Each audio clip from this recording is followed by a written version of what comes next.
और बजट में एक सेक्टर निश्चित तौर पर फोकस में रहेगा, वो है हाउसिंग का। क्योंकि हाउसिंग या फिर ये कह लें कि अफोर्डेबल हाउसिंग को लेकर कुछ न कुछ ऐलान वित्त मंत्री की तरफ से जरूर किए जाएंगे। और अगर हाउसिंग को लेकर ऐलान किए जाते हैं तो हाउसिंग से रिलेटेड ना मल्टीपल सेक्टर से, रियल एस्टेट से जुड़ी अगर हम मोटा मोटी बात करें तो 28 से 30 इंडस्ट्रीज हैं वो जो सीधे इंपैक्टेड होती हैं।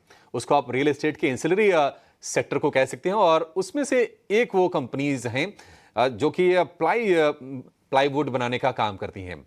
बजट की उम्मीदों पर बातचीत करने के लिए हमारे साथ जुड़ गए हैं सेंचुरी प्लाई के ईडी केशव भजन का।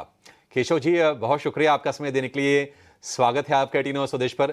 केशव जी, सबसे पहला सवाल यही है कि आपकी इंडस्ट्री बजट में हाउसिंग को लेकर क्या उम्मीदें करके चल रही हैं और आप लोगों ने क्या डिमांड्स रखी थी अपनी? गुड आफ्टरनून, धन्यवाद मुझे शो पे बुलाने के लिए। देखिए, मुझे लगता है कि इस बजट में और काफी सारे बीते हुए बजट्स में भी हमारी एक डिमांड रही है कि हमारा सेक्टर फर्नीचर से इंटरट्वाइंड है, फर्नीचर से बहुत क्लोजली लिंक्ड है। एंड काफी बारी ये बात उठी है कि फर्नीचर पे एक पीएलआई स्कीम आने वाला है जो इंश्योर करेगा कि इंडियन फर्नीचर मैन्युफैक्चरर्स भी ग्लोबल प्लेयर से कंपेटिटिव हों।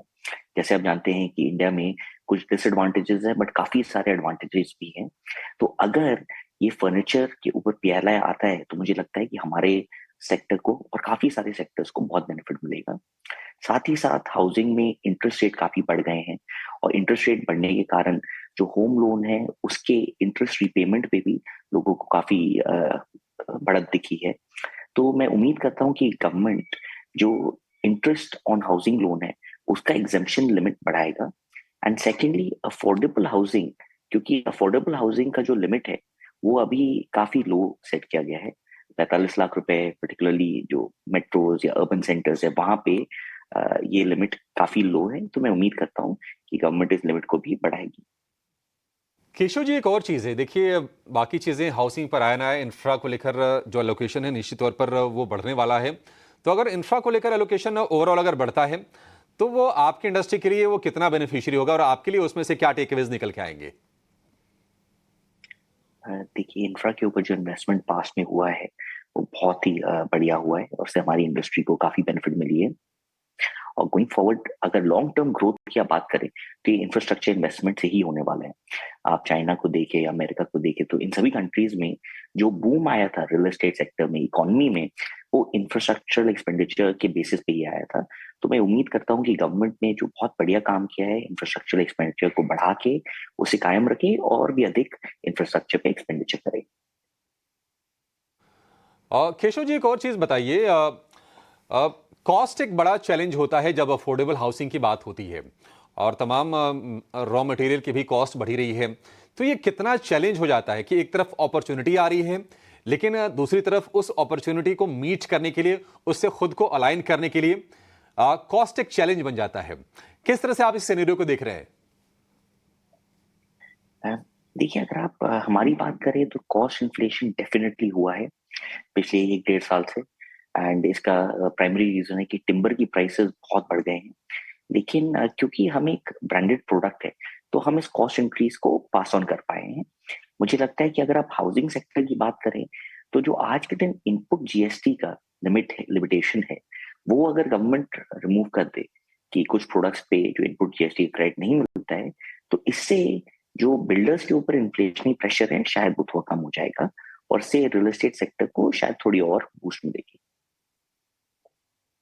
और केशव जी, एक आखिरी सवाल, बजट में आपको लगता है कि कोई ऐसा मेजर सरकार ले सकती है आपकी इंडस्ट्री से रिलेटेड जो एक्सपोर्ट को भी थोड़ा सा एनहेंस करने पर, एक्सपोर्ट को और रफ्तार देने पर उसे मदद मिल जाए? डेफिनेटली, जैसे मैंने कहा था कि जो पीएलआई स्कीम अगर ये फर्नीचर के ऊपर आ जाएगी तो फर्नीचर के अंदर हमारे ही सारे प्रोडक्ट्स आते हैं, चाहे वो प्लाईवुड हो, एमडीएफ हो, लैमिनेट हो, पार्टिकल बोर्ड हो। तो अगर फर्नीचर के ऊपर पीएलआई आती है तो इससे इंडिया ग्लोबली और कंपेटिटिव होगी। और आप देखेंगे ये वियतनाम जैसे कंट्रीज, चाइना जैसे कंट्रीज ग्लोबली काफी काफी अधिक बिलियंस ऑफ डॉलर्स के एक्सपोर्ट करते हैं। तो इंडिया में भी ये पोटेंशियल जरूर है और होपफुली गवर्नमेंट ये स्कीम लेके आएगी। Keshav sir, thank you so much. अच्छा लगा आपसे बातचीत करके। उम्मीद करेंगे कि बजट के राउंड या बजट के दिन आपसे फिर से मुलाकात होगी और बजट के जो अनाउंसमेंट्स होंगे उसको समझने की आपसे विस्तार से कोशिश करेंगे। जल्दी मुलाकात होगी sir. Thank you so much. अच्छा लगा आपसे बातचीत करके। चलिए आगे बढ़ेंगे। एक राय लेते हैं जरा सेंचुरी प्लाई को लेकर। कुणाल, सेंचुरी प्लाई कैसा लगता है आपको चार्ट इसका? आज तो थोड़ी कमजोर हम देख रहे हैं कि शेयर में चाल है। आई थिंक हायर लेवल्स पे हम देखेंगे टेक्निकल चार्ट्स पे तो कंसोलिडेशन का फेज है। यहाँ पे जो स्टॉक को रेजिस्टेंस है वो है 840 850 के जोन के आसपास, और जो लोअर एंड पे सपोर्ट है वो है 730 740 का जोन। तो ये 100 पॉइंट की रेंज है जिसमें स्टॉक फंसा हुआ है। आई थिंक खराब मार्केट में भी एक हायर लेवल पे कंसोलिडेशन होना एक पॉजिटिव साइन है। बट मुझे लग रहा है कि वेट करना चाहिए कंफर्मेशन के लिए। अगर 820 840 का लेवल निकलता है तो ही मैं बाय करूंगा यहाँ पे। फिर टारगेट जो रहेंगे वो होंगे 920 से लेके 980 के। सो करंट लेवल्स पे कोई रिकमेंडेशन नहीं है। अगर कोई ऑलरेडी होल्ड कर रहा है तो लोअर लेवल्स पे 720 का एक स्टॉप लॉस लगा के चाहिए। ठीक है, अगर आपके पास है तो 720 का स्टॉप लॉस है। खरीदना है 800 रुपये के ऊपर निकल जाइए, फिर 900 रुपये तक ये शेयर बढ़ेगा। ये राय होगी सेंचुरी प्लाई को लेकर। लेकिन आज अमेजॉन के, एनवीडिया के, माइक्रोसॉफ्ट के, मेटा के, अल्फाबेट के, ये सारे के सारे नंबर्स इस हफ्ते आते हुए दिखाई देंगे। तो उसके चलते थोड़ा सा कॉशियस अप्रोच हम देख रहे हैं आईटी शेयरों में, भारत के भी। लेकिन आईटी के साथ साथ एक शेयर फार्मा, उसका एक शेयर है लॉरस लैब्स। आज करीब 13% ये शेयर टूट गया। शुक्रवार को इसके नतीजे आए थे और नतीजे तो अच्छे आए थे। उस दिन शेयर चला भी था।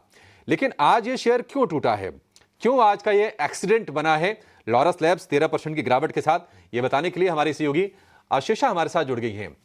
आशीषा, बताइए क्या चल रहा है खबरों में, क्या रिपोर्ट्स आ रही हैं लॉरस लैब्स को लेकर? बिल्कुल, नतीजे तो ठीक ठाक थे, लेकिन उसके बावजूद स्टॉक में करीब 12 से 13% की गिरावट आज के सत्र में दिखी है।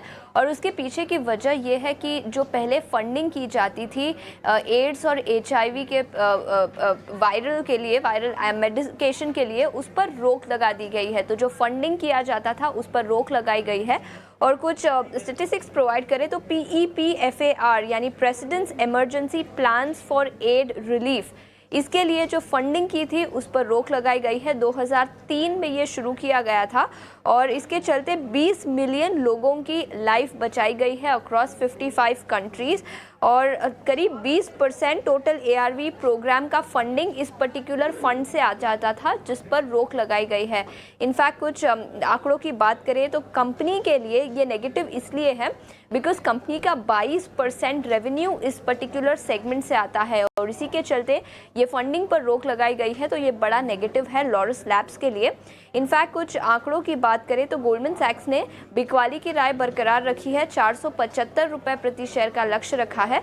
वहीं मोतीलाल ओसवाल का मानना है कि उन्होंने खरीदारी की राय बरकरार रखी है बिकॉज ये सेगमेंट कम प्रॉफिटेबल सेगमेंट था, जिसके चलते उन्होंने खरीदारी की राय बरकरार रखी है। तो हाँ, 13% की गिरावट। नतीजे तो ठीक ठाक थे और शुक्रवार को नतीजे आए थे, उसके बाद कुछ ब्रोकरेज रिपोर्ट भी आई है, लेकिन फंडिंग पर जो रोक लगाई गई है इस पर्टिकुलर मेडिकेशन के लिए, ये बड़ा नेगेटिव है। और कंपनी का सिग्निफिकेंट रेवेन्यू इस पर्टिकुलर सेगमेंट से आता है, जिसके चलते ये बड़ा नेगेटिव है। ब्रोकरेज हाउसेस का भी नजरिया कमजोर और इसी के चलते स्टॉक में गिरावट दिखी है। तो एड्स के इलाज में जिन दवाइयों का इस्तेमाल किया जाता है और जिस प्रोग्राम को अमेरिका ने शुरू किया, उसको ही अब हाल्ट करने, रोकने की वहां पर सरकार ने तैयारी कर ली है और इसके चलते हम शेयर में बड़ी गिरावट आज देख रहे हैं। एक